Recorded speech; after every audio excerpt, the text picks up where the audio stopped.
Headed to the airport, intending to wave off a pal, I was appalled to find my husband embracing his mistress right in the waiting lounge. Drawing closer, I listened in, catching their words, all in place.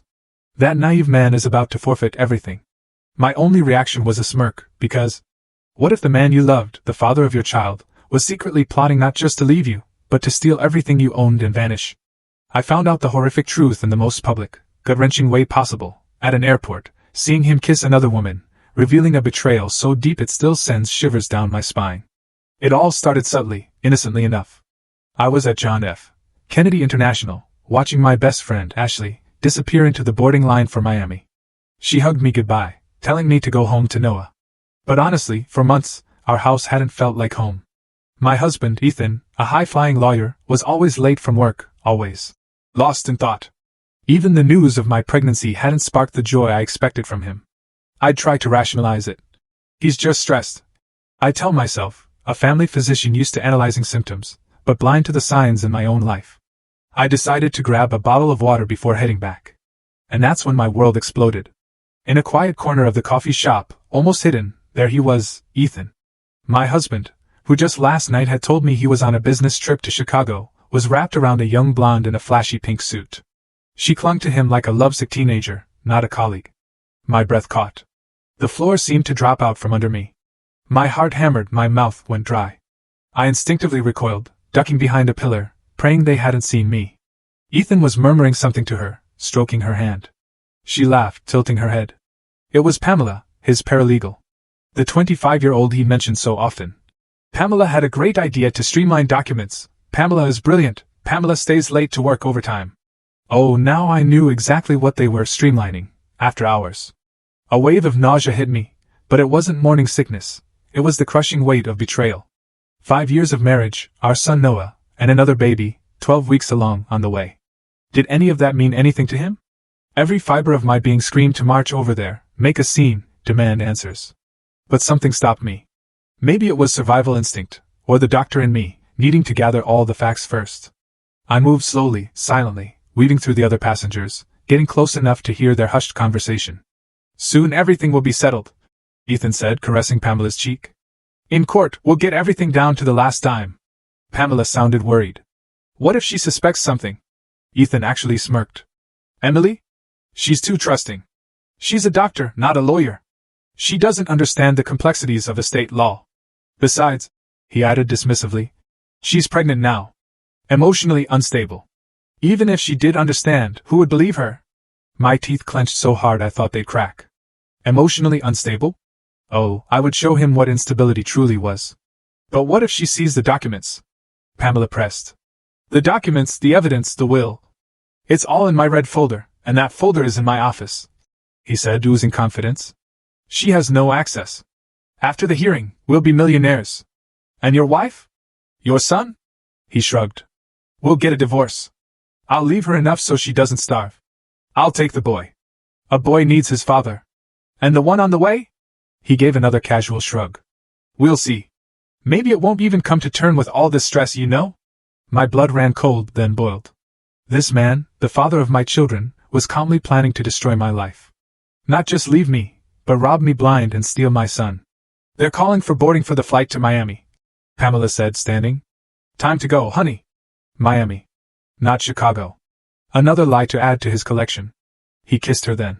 A long, passionate kiss, one I hadn't received from him in over a year. In 1 week, he whispered, we'll be free and rich. They walked away towards the gate, leaving me numb. It wasn't my heart that broke, that felt like stone. It was my illusions. My trust. My faith. My family. But as the initial pain subsided, something else took its place, a cold, calculating rage. Ethan had underestimated his wife. Yes, I was a doctor, not a lawyer, but I was intelligent, observant, and I had an excellent memory. And most importantly, I had something Ethan lacked, a conscience. The red folder in the office. I repeated to myself. I had a second key to his office, the one he'd given me for emergencies. It seemed the emergency had arrived. A faint, bitter smile touched my lips. Ethan wanted to play a game? Fine. But he'd forgotten that in any game, there can only be one winner. And Emily Hayes had no intention of losing. I pulled out my phone and dialed Mrs. Davis, Noah's caregiver. Mrs. Davis, it's Emily. Could you watch Noah tonight? Something urgent has come up that I need to attend to. Yes, very urgent business. It was time to find out what that red folder contained. When I got home, 4-year-old Noah greeted me with a drawing. Mommy, look! It's us, the family! He beamed, holding up a picture of Mommy and Daddy holding hands with a little stick figure. My heart ached. How would I explain to him that there was no family anymore? That his father had chosen another woman and was ready to take everything from us? It's beautiful, sweetie, I whispered, kissing his head. Where's Daddy? He asked. He said he'd bring me a toy from his business trip to faraway Miami. Miami, I thought bitterly. What would he bring Pamela? A ring? A ticket to a new life? Mrs. Davis, who had helped raise Noah since he was born, looked at me with concern. Honey, you're very pale. Is something wrong? It's nothing, just tired, I lied. Mrs. Davis, I need to go to Ethan's office. It's urgent. Could you stay with Noah until tomorrow? Of course, she agreed, though curious. I gave Noah dinner, tucked him into bed, and read him a story about a good wizard defeating evil witches. He fell asleep smiling. If only everything were as easy as in fairy tales, I thought. At 10 p.m., I was in my car, driving towards Park Avenue. Ethan had been a senior partner at his firm for 3 years, a position that brought high salaries, prestige, and a comfortable life. Or so I thought. His office was on the second floor, a corner unit with large windows, mahogany furniture, and leather armchairs, everything radiating solid, trustworthy success. I parked on the side street. The street was empty, the surrounding offices dark. The workday had ended long ago. I pulled out the small silver key with the scales of justice keychain, a gift I'd given him on our first anniversary. Justice above all else, he'd said. What a cruel irony. The door clicked open easily. I crept up to the second floor, careful not to make a sound on the marble staircase. Ethan's office smelled of expensive cologne and leather. Piles of documents on his desk, a safe in the corner, shelves full of binders. None of them said, "Red folder." I turned on the desk lamp and began my search. Desk drawers yielded only standard office supplies. But in the bottom drawer, I found a USB drive labeled Personal. I pocketed it. Then the filing cabinet, wills, deeds, inheritance cases. So many binders, but still no red folder. I searched everywhere, behind paintings, in the safe, under the rug. And then, my gaze landed on a small cabinet in a corner. It was locked with a common padlock. Strange. Why lock a cabinet in your own office? I tried several keys from Ethan's keychain. The third one fit. The cabinet door swung open, and there they were, several red folders, neatly stacked. My heart pounded. The first was labeled Andrade M. The name didn't ring a bell. I opened it, and saw the will of an elderly woman leaving an apartment, and a country house to my good friend, Ethan Hayes. The second, Castro PN. A large sum of money to Ethan Hayes. The third, Jennings CS. This name, however, was chillingly familiar. Catherine Jennings. My great-aunt Catherine, my late mother's sister, who had passed 6 months ago, childless and alone. She had planned to leave her inheritance to me, her only grandniece. I opened the folder. Before me was a will bequeathing all of Catherine's properties, an Upper East Side apartment worth $800,000, a house in the Berkshires, her bank savings, to Ethan Hayes as a close family friend. You bastard, I whispered, the words tasting like ash. I had seen her original will, the one she'd shown me a month before she died. It clearly stated, I bequeath all my assets to my grandniece, Emily Hayes. Signature, date, notary seal, all legal. This was a fake. A very, very well-made fake. Ethan had used his position to replace the documents. I pulled out my phone and photographed every single page of that fake will. Then I examined the rest of the folders. 7 in total. 7 forged wills, amounting to over $7 million. How long had he been doing this? Judging by the dates, the fraud began 3 years ago, right when he was promoted and gained access to these documents. But that wasn't all. I found a second cell phone belonging to Ethan, unlocked with Noah's birth date. There, I saw the text messages between Ethan and Pamela. Of course. Honey, I settled another document today. Old man Morales didn't even realize he was signing a deed of gift in my favor instead of a will for his grandson. When he dies, a mansion in Greenwich will be ours. Love, you are a genius. And Pamela's reply. Soon we can buy a villa in Italy and live there like royalty and let your wife stay with her medicines and her patients. Then Ethan's chilling response. Pamela, we just have to close the last case. My wife's inheritance. That's where most of the money is. After that, we will disappear. I will file for divorce, take the boy, and we will both go to Italy. Rage and disgust warred inside me. Not only were they cheating on me, they were robbing defenseless elderly people. How many families had lost their inheritance because of their greed? I photographed every single message. Then, Ethan's laptop. The password was the same. Our son's birthday. A model father, I thought, a bitter smile twisting my lips. His email held even more damning evidence. Diagrams of the fraud, lists of victims, money laundering plans. All perfectly organized, perfectly hidden. Arrogant fool, I thought, as I copied everything to the USB drive. He was so sure of himself he hadn't even bothered to encrypt the information. I returned to the red folders. In one of them, a document made my blood run cold. A petition to strip me of my parental rights over Noah, based on the defendant's mental instability and her inability to provide adequate care for the minor. It was dated for the next day. So, that was the plan.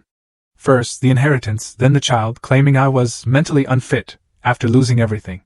Pamela would take my place as wife and mother in their new, stolen life. That was not going to happen. I returned all the folders to the cabinet and locked it. I had the evidence. I knew the enemy's plan. It was time for the counterattack. I turned off the light, locked the office, and went down to the street. A light drizzle was falling. I got in my car, my phone in my hand. It was too late for business calls, but in the morning, the real battle would begin. Ethan expected an easy victory against his trusting wife. Instead, he was about to get a lesson he would never forget. I caressed my belly. The baby was too small to move, but I already felt the connection. Forgive me, little one, I thought. Mommy will do everything to protect you and your brother. As I drove home, my plan was already forming. Find a good lawyer, contact the defrauded families, and prepare a surprise for my dear husband upon his return. Ethan thought he was smarter than everyone, but that night, he had lost the most important game of his life, and he didn't even know it. The next morning, I woke with a steely determination. The previous night had brought not only proof of his infidelity, but the full scale of his crimes. I knew what I had to do. First, I took Noah to daycare, warning the teacher that only I or Mrs. Davis could pick him up. Ethan was not to get near our son until everything was settled. Then, I went to my clinic and requested a leave of absence for family matters. Back home, I locked myself in my study and opened my laptop. I found contact information for renowned lawyers specializing in family and criminal law. The first number answered. Roth and Associates, a male voice said. Good morning. My name is Emily Hayes. I need an urgent consultation regarding fraud and document forgery.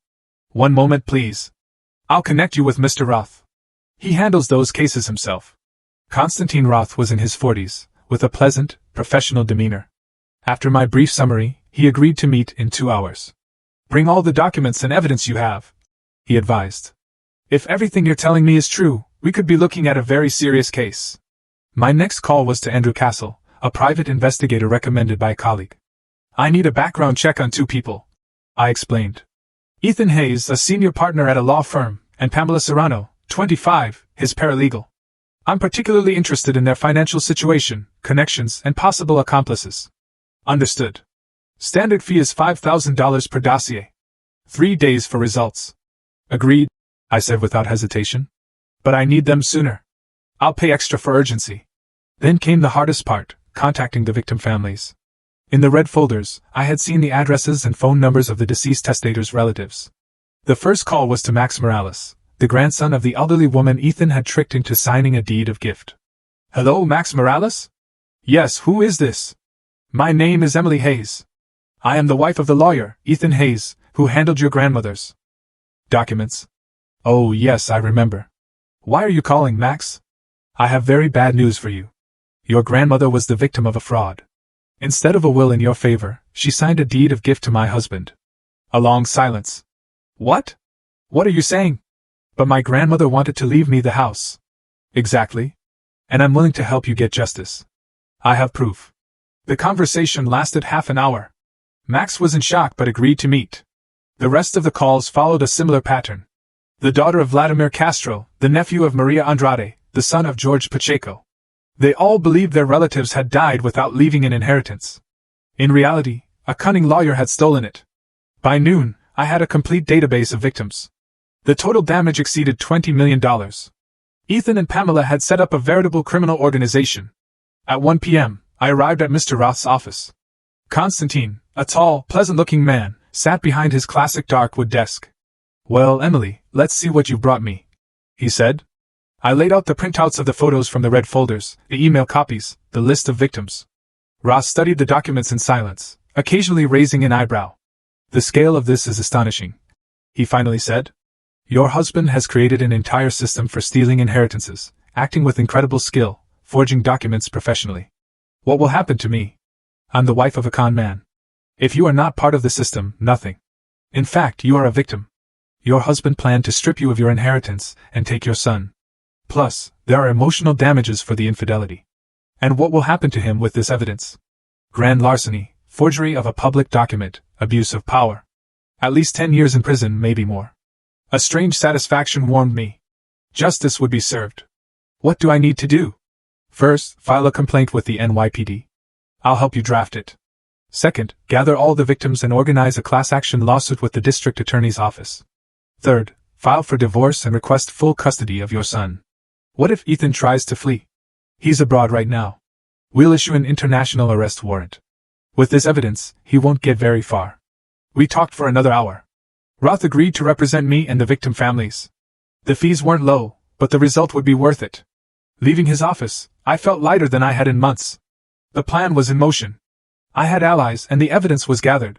All that was left was to wait for his return. On my way home, I checked our joint accounts. As expected, large sums had been withdrawn. He was preparing to flee.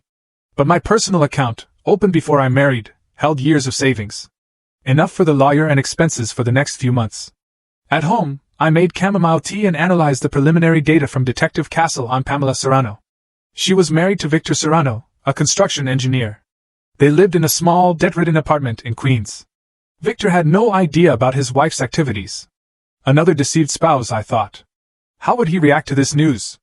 I looked up Victor Serrano's profile on social media, an ordinary 30-year-old, photos at work, family photos with Pamela. In the latest ones, from a month ago, they looked like a happy couple. Pamela hugging her husband, smiling. And a month later, she was planning to run away with her lover. I sent Victor a private message. Good afternoon. I am Emily Hayes. I need to talk to you about your wife, Pamela. It is a matter concerning your family. Could we meet tonight? The reply came in half an hour. What happened? Pamela is on a business trip. She's not back for a week. That is precisely what we need to talk about. It seems not everything is as you believe. Victor agreed to meet at a coffee shop near his home at 7 p.m. I picked Noah up from daycare, gave him dinner, and left him with Mrs. Davis. He asked when Daddy would be back, and I vaguely replied, soon. The coffee shop was small, cozy, with checkered tablecloths. Victor Serrano was already there, nervously checking his watch. He was average height, with a kind face and worried eyes. Emily Hayes? He stood when he saw me. Yes, that's me. Thank you for agreeing to meet. We ordered coffee, and I got straight to the point. Victor, what I'm about to tell you may come as a shock, but you have the right to know the truth. Did something happen to Pamela? In a way, yes. Your wife is cheating on you with my husband, and together they are involved in a large-scale fraud scheme. Victor's face went pale. That's impossible. Pamela wouldn't be capable of that. Yes, she is. I laid out the printouts of the text messages and the photos I'd taken at the airport. Victor read in silence, his left eyelid twitching. Since when? He asked, his voice weak. According to the messages, for a year, maybe more. And the fraud? They're stealing inheritances from elderly people. Pamela helps Ethan forge wills. In 3 years, they've stolen over $20 million. Victor pushed the papers away and rubbed his face. My God. I thought we were fine. She said she was working overtime for our future. We were planning to buy a bigger apartment, go on vacation. Victor, they were planning to disappear. They only had one last job left, to steal my inheritance. Then they planned to resign and move to Italy. And me? Our marriage? Pamela was going to file for divorce. In the messages, she refers to you as a burden she had to get rid of. Victor clenched his fists. In his kind eyes, anger and pain flared. 3 years of marriage. I was crazy about her. I worked 2 jobs to support us. And she... He couldn't finish the sentence. Victor, I understand how painful this is for you. It is for me too. But we have the opportunity to get justice. What do you suggest? We join forces. I've already spoken with a lawyer. I've contacted the victim families. Tomorrow, I'll file a complaint with the NYPD. You can be a witness to the infidelity and Pamela's involvement in the fraud. And what will happen then? Ethan faces a minimum of 10 years in prison. Pamela will lose her job, her reputation, and possibly go to jail as well. All the stolen money will be returned to its rightful heirs, and we can have our marriages annulled under favorable conditions. Victor was silent for a long time, weighing the offer. You know, he said finally, I consider myself a good person. I don't wish harm on anyone. But what Pamela did, it's a betrayal, not just to me, but to all those elderly people they robbed. So you agree to help? Yes, I do. We talked for another hour. Victor was not only decent but practical. He agreed to monitor Pamela upon her return, record conversations, and gather more evidence. By the way, he added before leaving, I have copies of all Pamela's documents, passport, criminal record, tax returns. When we applied for the loan for the apartment, the bank asked for everything. Maybe it will be useful. I'm sure it will. Thank you, Victor. Thank you. If it weren't for you, I would still be living a lie, completely clueless. And Pamela, along with your husband, would still be stealing. We exchanged numbers. I had one more ally. At home, another surprise awaited me. Detective Castle had sent a detailed report on Ethan and Pamela's finances. In 3 years, they had purchased several properties in the names of straw men, a condo in Marbella, a house in the mountains, a plot of land outside the city, all with stolen money. And the detective uncovered accounts in tax havens in Cyprus and Switzerland. Total savings exceeded $7 million. They were preparing for a life of luxury abroad. But they wouldn't get it. I promised myself. I went to bed late but slept soundly. Tomorrow, the most important day would begin. Ethan and Pamela would return from their business trip and discover that their plans had fallen apart. And Emily Hayes, from a victim, had become a hunter. The next day, I woke up with the feeling that my life would change completely. The sun was shining, a good sign. I had breakfast with Noah, took him to daycare, and then headed to the Central NYPD precinct. Inspector Williams, the officer on duty, listened attentively. When I placed the folder of evidence on his desk, his eyes widened. Grand larceny, he muttered, reviewing the documents. This is enough for a whole organization. They're returning soon. If we don't act, they could escape. Understood. I'll pass the case to Detective Vargas, he shouted. Maria Vargas, a woman in her mid-40s in a formal suit, entered. She looked like someone who didn't mess around. What do we have? She asked. Williams summarized. Vargas took the documents, studying them with professional interest. Good work, Emily, she said after 10 minutes. Where did you get such detailed material? I accidentally discovered my husband's plans and decided to do my own investigation. Breaking into someone else's office is a crime. I used the key my husband gave me personally, and I didn't steal any documents. I only photographed them. Vargas nodded. Technically, you're right.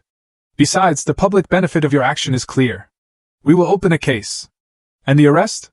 As soon as your husband sets foot in the country, we will arrest him. We have sufficient grounds. I signed the complaint and gave a detailed statement. The process took 3 hours. Leaving the police station, I felt the law was on my side. Next stop, Mr. Roth's office.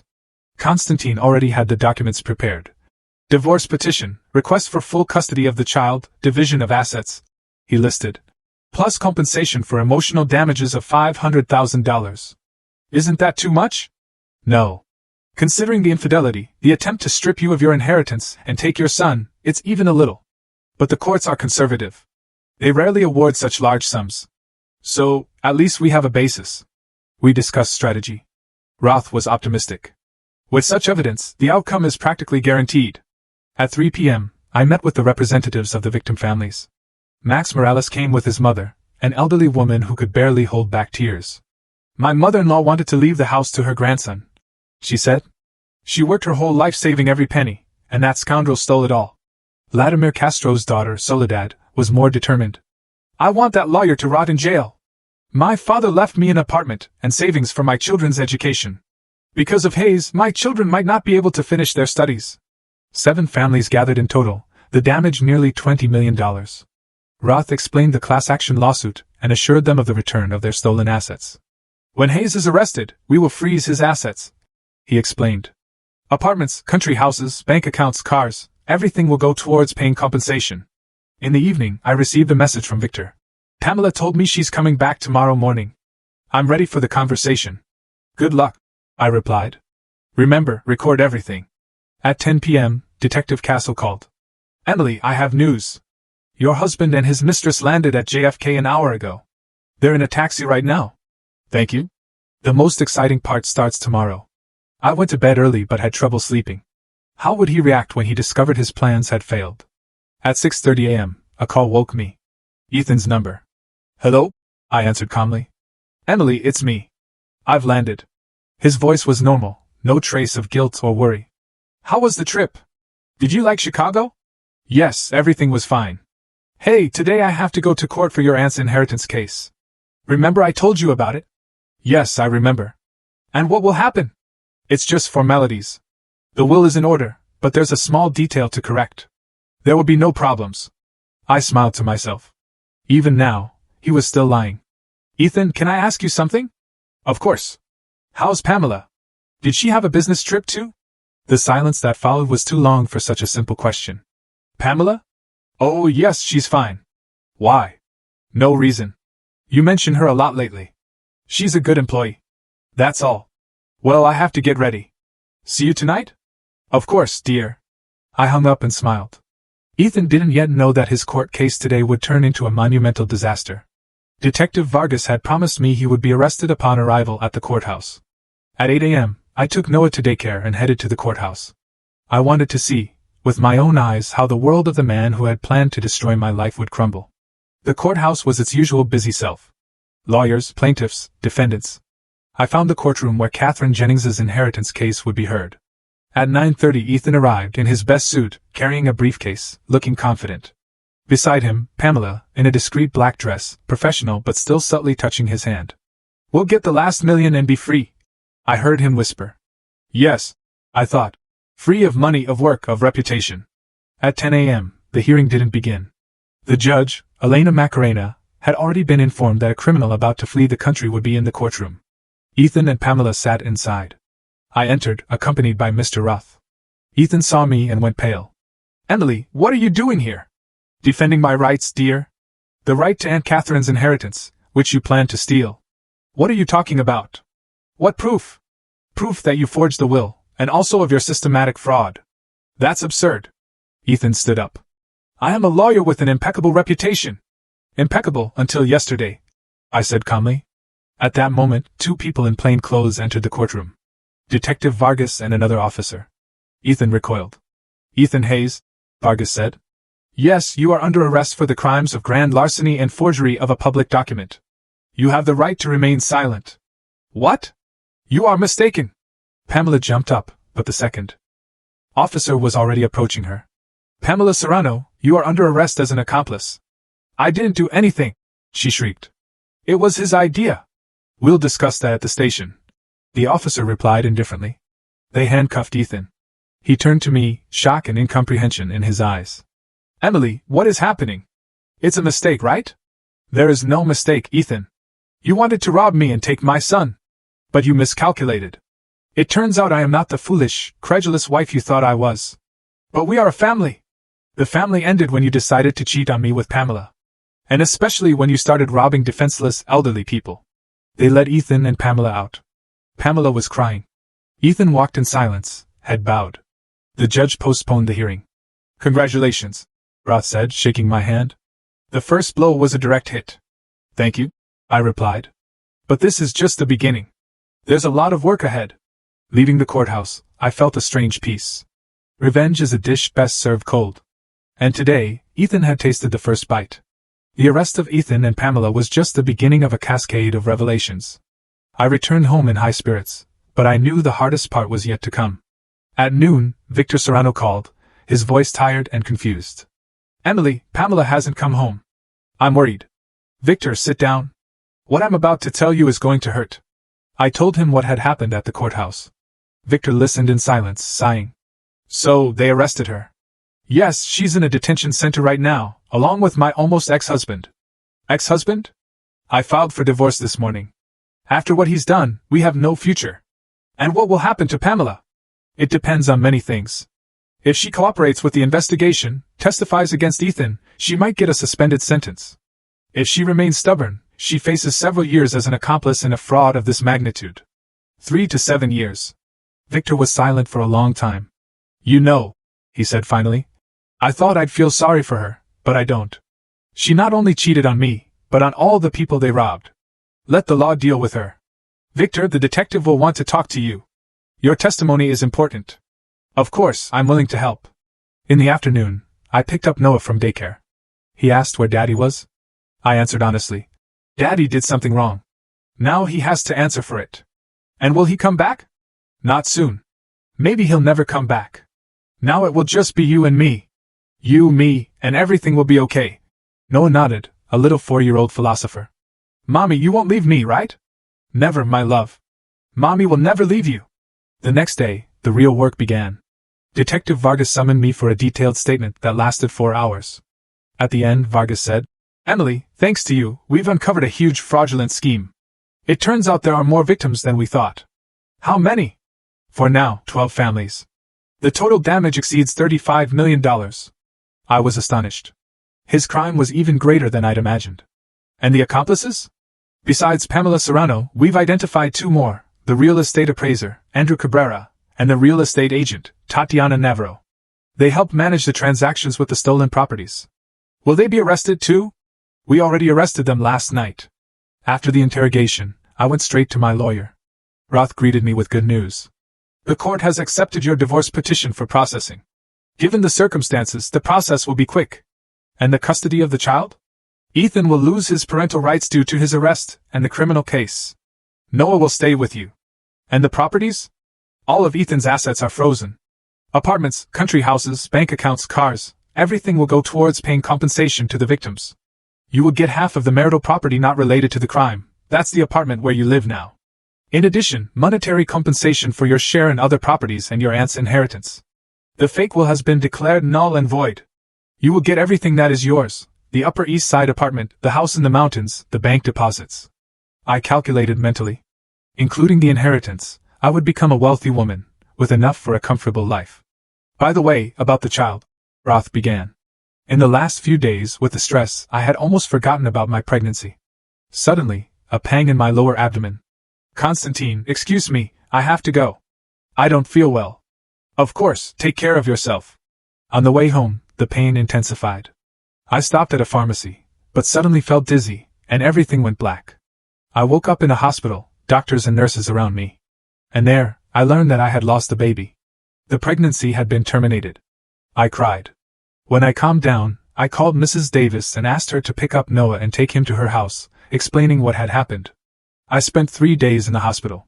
Entering my house, I decided I had to move on. I had Noah, who needed a happy, healthy, and loving mother. An hour later, Mrs. Davis brought my son. I hugged him, deciding not to tell him for now that his little brother was no longer in Mommy's belly. In the evening, Detective Castle called.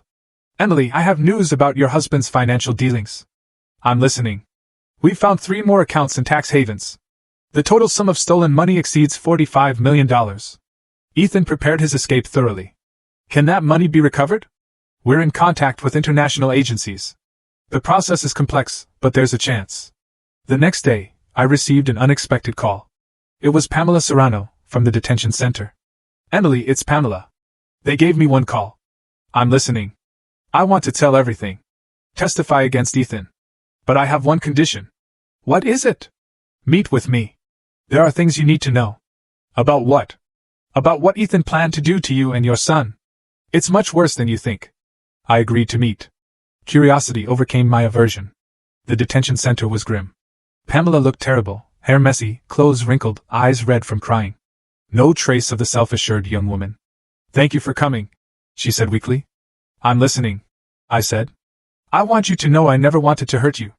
Ethan told me you hadn't loved each other for a long time, and that divorce was inevitable. And you believed him? I was in love, blind and stupid. He promised he would marry me, that we would buy a house in Italy. Children. She hesitated. Emily, I'm pregnant. With Ethan's child. I found out last week. A pang in my heart. He was going to have a child with his mistress, while my own baby hadn't survived. Why do you think it's Ethan's? My husband and I were careful because I was going to leave him for yours. And what else did you want to tell me about Ethan's plans?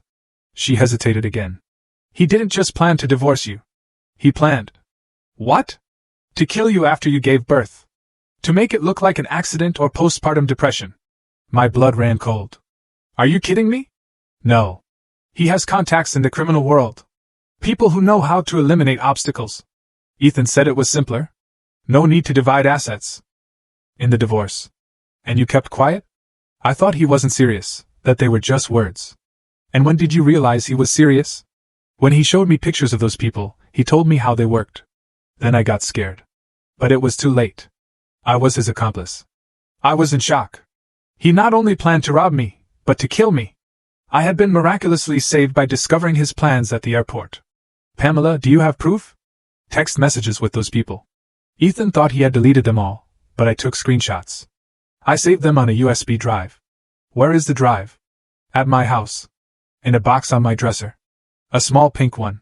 Why are you telling me this? Because I realize that Ethan is a monster. He used me just like he used you and everyone else. And when he no longer needed me, he would have discarded me, too. And your husband, Victor. Victor is a good man. I was an idiot to betray him.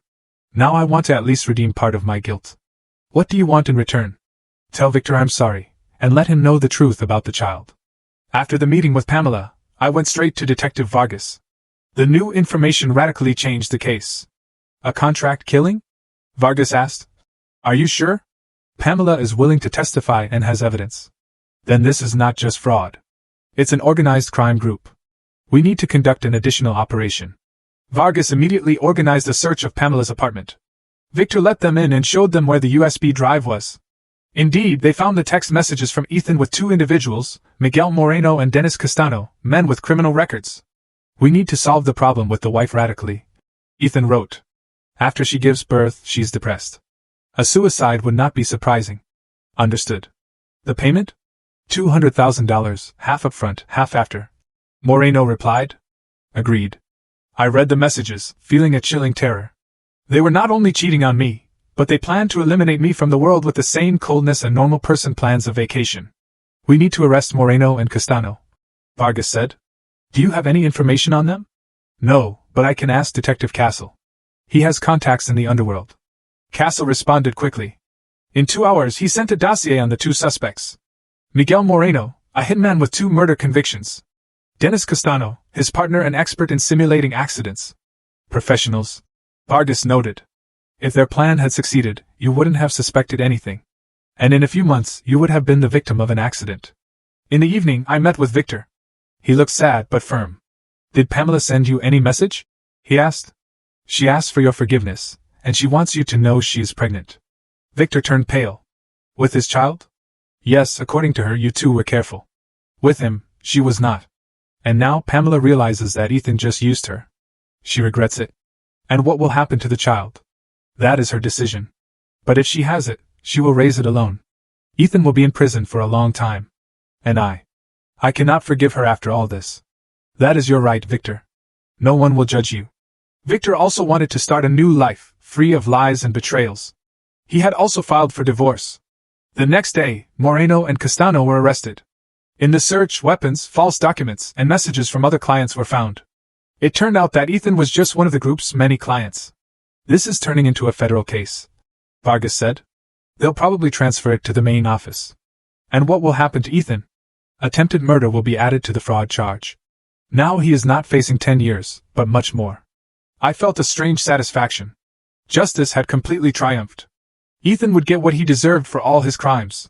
A week after the arrest of Moreno and Castano, the investigation escalated to another level. I received a summons, but it wasn't Vargas's office that awaited me. It was a large conference room. At a long table sat several people in suits. In the center, a man in his 50s with medals on his uniform. Emily, let me introduce you to Colonel Samuel Black, head of the Organized Crime Unit. Vargas said. Please have a seat. What we are about to discuss now, Black said, must remain in the strictest confidence. We have some questions for you. Go ahead. I'm listening. Thanks to you, we have uncovered a large criminal network, but we have reason to believe that your husband is not the leader, but just an enforcer. You mean he has a boss? Someone who provides him with information about potential victims, organizes the sale of stolen properties, and gives him protection. My brow furrowed. In Ethan's messages, no boss was mentioned. And where does this information come from? Pamela Serrano has given an additional statement. It turns out that Ethan met regularly with a certain Uncle Nick. He gave him a share of the profits, and received instructions for new targets. And who is this Uncle Nick? We don't know yet. Ethan refuses to talk, but we have some leads. Black pulled out a folder with photos. Security cameras captured your husband meeting with an older man near a restaurant on the Upper East Side. The last meeting was 2 days before his trip to Miami. In the photos, I saw Ethan with a gray-haired man in an expensive coat. The man's face was turned away, but his general figure was visible. Does this face look familiar to you? No, I've never seen him. And the voice? Has Ethan ever spoken on the phone in front of you with someone he called Uncle Nick? I tried to remember. In recent months, Ethan often spoke on the phone, going into another room, but I didn't remember that name. I don't recall such a conversation. Understood. Then another question. Ethan had access to the Notary Public's database, but the information about private clients, their income, properties came from somewhere else. Where exactly? Judging by the thefts, he had a source in the IRS or the banking system. Someone was passing him data on wealthy elderly people. I pondered. It was true. How did Ethan know the marital status of the clients, their heirs, the size of their savings? Could Uncle Nick be that source? It's very likely. That's why we need your help. But for that, Ethan has to contact him himself. And why would he do that? If we promise him a reduced sentence in exchange for his cooperation or... Black paused. If he thinks he can escape. How? You mean you'll break him out of jail? Of course. Under our control. Ethan will try to contact his boss, ask for help. We will catch the contact and get to Uncle Nick. And the risk? Minimal. Ethan will be under constant surveillance. At the first real escape attempt, he will be arrested again. I thought about it. The plan was risky but tempting. Capturing the entire criminal network would mean protecting other potential victims. Agreed. What do I have to do? Visit your husband in jail. Tell him you're willing to forgive him and help him. Maybe he'll share information about his boss. But I've filed for divorce. Tell him you've changed your mind. That love is stronger than resentment. The important thing is that you convince him of your sincerity. I agreed. The next day, I went to the detention center. My ex-husband looked terrible, unshaven, thin, in a prison uniform. Nothing left of his former arrogance. Emily, I can't believe it. You came? Yes, I came. I sat across from him. How is Noah? And the baby? He looked down. Forgive me. I was a fool. Pamela tricked me. The money blinded me. They are fine. I lied. I've been thinking a lot about us, about our family. And what conclusion did you come to? That I don't want to destroy our family because of your mistakes. Yes, you were wrong, but we can fix everything. Ethan's eyes lit up with hope. Are you willing to forgive me? I am. On one condition. Tell them the whole truth about your accomplices, about who helped you, gave you information.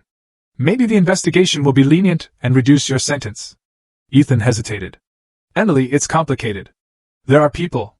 It's better not to bother. What kind of people? Influential, connected to the government. If I talk, not only will I suffer. Ethan, you're facing life in prison. There can be nothing worse. Yes, there is. People like me don't last long in prison, especially if they find out I've ratted out the wrong people. Who are you talking about? Ethan looked around, making sure the guard wasn't listening. Uncle Nick. Nicholas Ortega. Deputy Commissioner of the IRS. He runs the whole operation. I struggled not to show my surprise. A high-ranking government official. What exactly does he do? He provides information on wealthy taxpayers, lists of properties, data on heirs, marital status. And he also provides protection. If any relative suspects, he buries the case. In exchange for what? Half of the profits. Ortega takes the largest share, but he also runs the greatest risk. And now he probably wants to get rid of me. I know too much about his connections, his foreign accounts, his shell companies. Ethan, what if the investigation guarantees your safety? What safety? Ortega has connections in the DA's office, in the courts, in the prison. He'll get to me anywhere. I realized I had crucial information. Now I just had to use it correctly. And what if you escape? Escape to where? I'm in a detention center. Anything can happen. A transfer to court, a medical checkup. Even if you escape, where would you go? Without money, without documents, to see Uncle Nick? He'll help you if you're useful to him. Ortega would only help me hide if I'm useful to him. And now I'm a risk and a burden to him. But if you offer him something valuable. Like what? For example, information about the investigation, what they know and what they don't. Ethan thought about it. You know, maybe you're right. If I tell Ortega how the investigation is going, warn him of the danger. Maybe he will help me flee the country. Try to contact him from here. All calls are monitored. Through a lawyer or by passing a note to a cellmate. Emily, are you sure you're on my side? You're not working for the investigation? I pretended to be hurt. Ethan, I'm your wife, the mother of your children. Of course, I will always be on your side. Sorry, I think I'm going crazy in these walls. I understand. The important thing is that we find a way to get you out of here. Ethan believed in my sincerity and promised to try to contact Ortega. I left with a sense of victory. In the car, I immediately called Colonel Black. Samuel, I have a name. Nicholas Ortega, Deputy Commissioner of the IRS. Ortega? Wow. We've long suspected his corruption, but we had no proof. Now we will.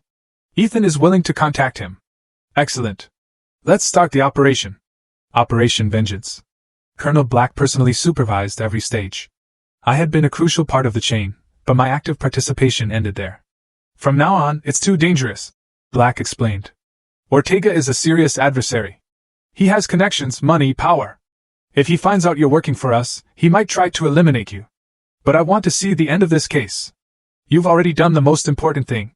You've led us to the boss. The rest is for professionals. I agreed to stay on the sidelines but asked to be kept informed. Black promised regular updates. 3 days later, Ethan's escape was staged. During a transfer to the courthouse, the prisoner transport van had an accident. In the chaos, Ethan escaped. In reality, he was released under the control of agents. He borrowed a cell phone from a student, pretending to call an ambulance for an old man. From memory, he dialed Ortega's number. The agents followed him. Nicholas, it's Ethan. Are you crazy calling me directly? I have no choice. I've escaped, but they'll find me soon. I need help. What help? Documents. Money.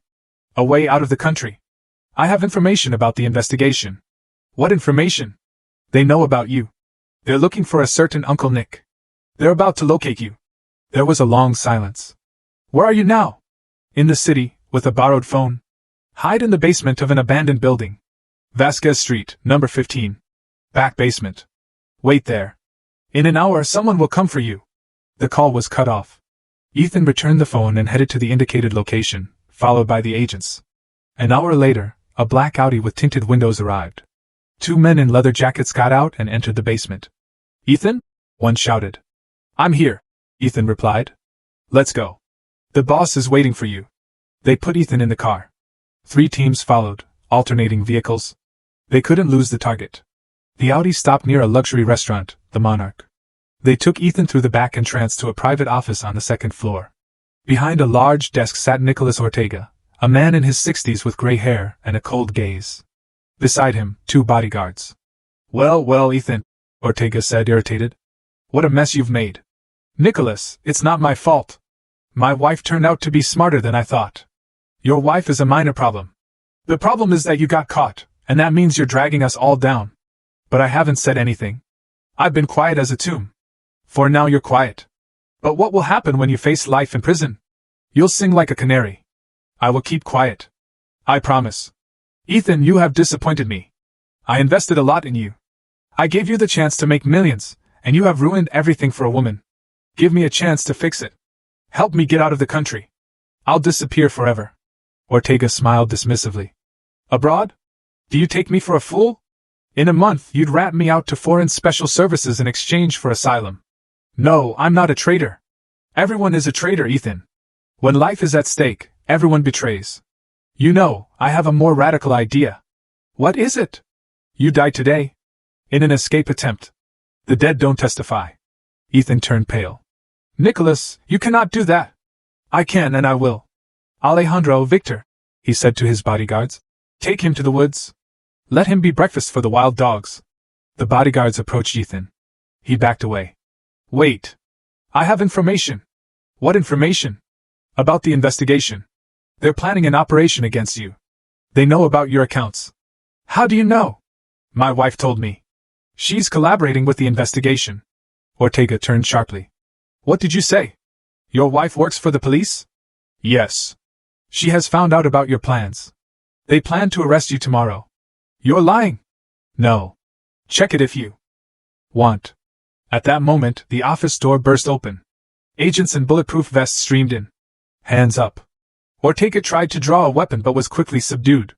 His bodyguards didn't resist. They knew they were finished. Nicholas Ortega, you are under arrest for organizing a criminal group, corruption, and involvement in fraud. Ortega looked at Ethan with pure hatred.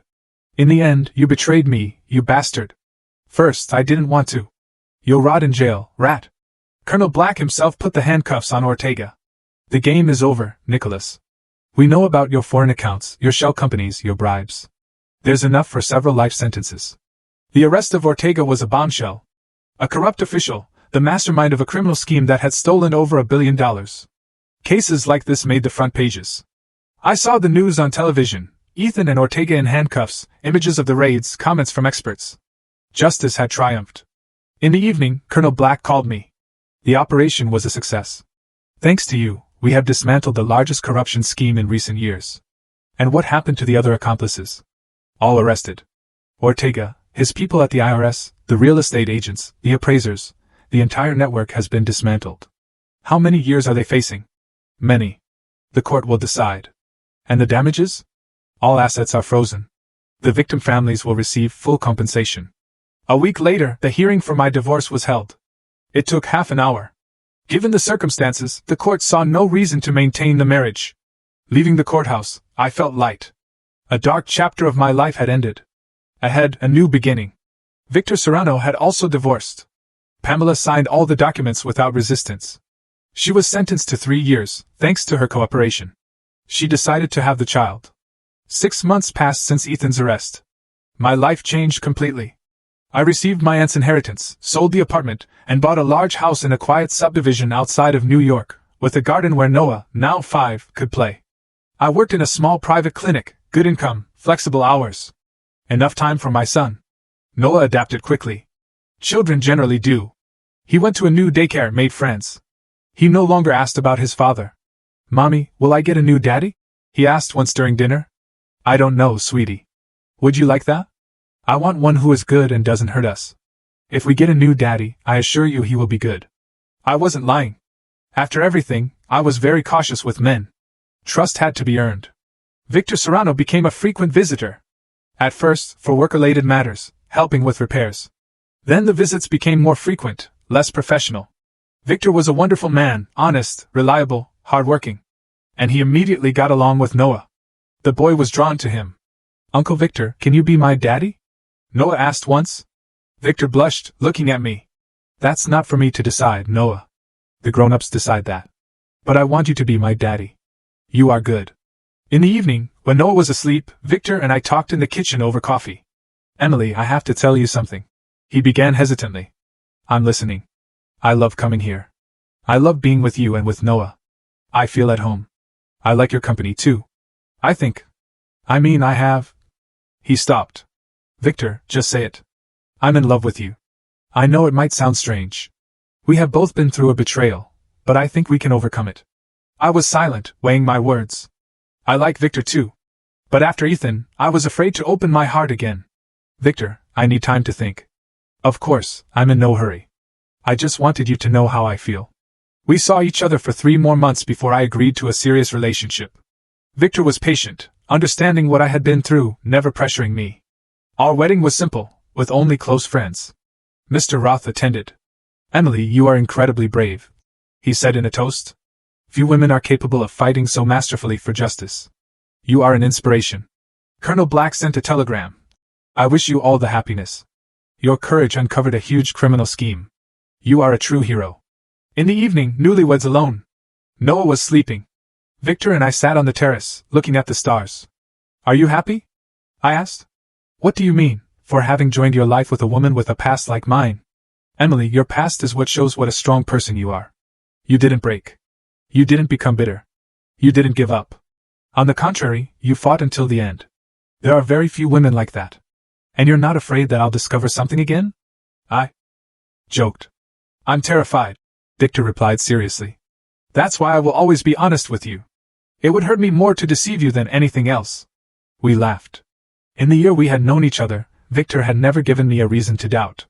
He was an open book, no secrets, no double lives. The trial of Ethan, Ortega, and their accomplices was widely covered. The case of the century, they called it. I attended all sessions as a victim and witness. It was painful to see Ethan again, but it was necessary. That story had to be put to rest. Ethan looked terrible, lost weight, gone gray, his eyes devoid of sparkle. In his testimony, he tried to justify himself. I didn't want to hurt my wife. I was confused. I was influenced. Influenced by whom? The prosecutor asked. By Ortega. He forced me to join the scheme.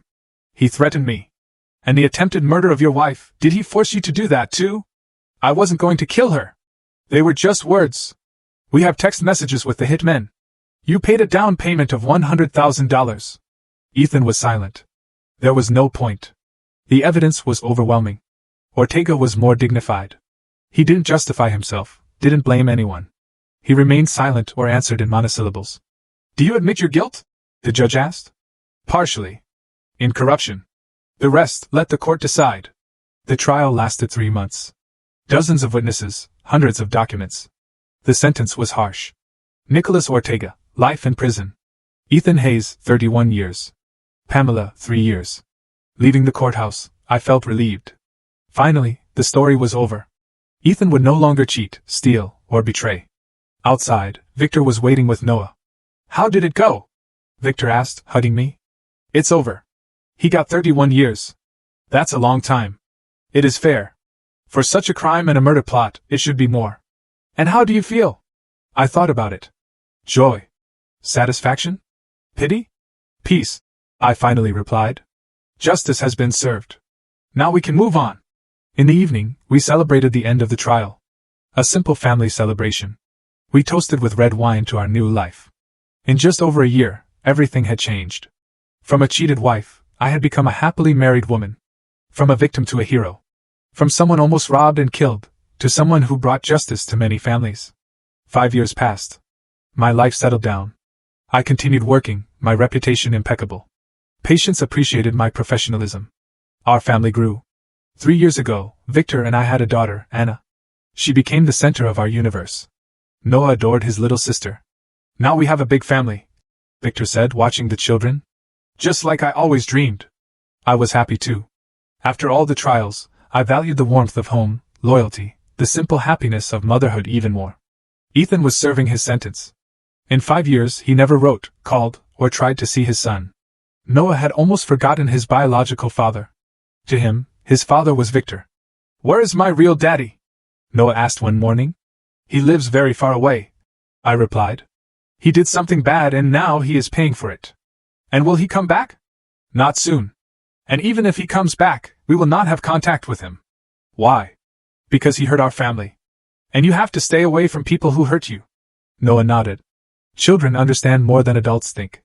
Pamela served her sentence and moved to another city. Ortega received an additional sentence for trying to bribe the prison administration. The victim families received full compensation. Many remained friends with me, grateful for my help. You saved our family, Max's mother said on my birthday. If it weren't for you, we would have lost the house our grandmother left us. I was just defending myself, I replied. And helping others was something that came up. Mr. Roth was also a frequent visitor. Emily, you changed my life, he confessed once. Working on your case showed me that law can be not just a business, but a service to justice. And what has changed? Now I take cases not only from wealthy clients. I help simple people who have been victims of scammers. That's wonderful, I said. It means our story has brought something good not just to our family. From time to time, Colonel Black called. How are you, Emily? He'd ask. Very well, Samuel.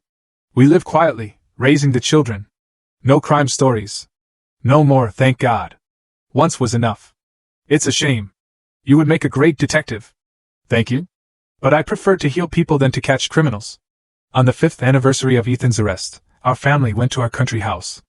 Mommy, tell me the story of the bad uncle, Anna, now 3, asked, sitting on my lap. What bad uncle? The one who wanted to take our house. The children knew a general version of the story, adapted for them. Once upon a time, there was a bad uncle who cheated people, I began. He stole their houses and their money. And he also wanted to steal our house. And what did Mommy do? Mommy found out his plans and told the police. And the police caught the bad uncle and put him in jail. And he will not get out. Not soon. And when he gets out, we will live somewhere else. And Daddy Victor will still be with us. Of course, sweetie. Daddy Victor will always be with us. Anna, satisfied, ran to play with her brother. I followed her with my gaze, thinking how life had changed. 5 years ago, I was the unhappy wife of a con man, ignorant of his double life. Now, a happy mother of two, a successful doctor, the beloved wife of a good man. Victor came over, hugged me, and sat down beside me. We were silent, holding hands, each thinking our own thoughts. In 5 years, we had learned to value the simple joys, family dinners, children's laughter, late-night conversations, plans for the future.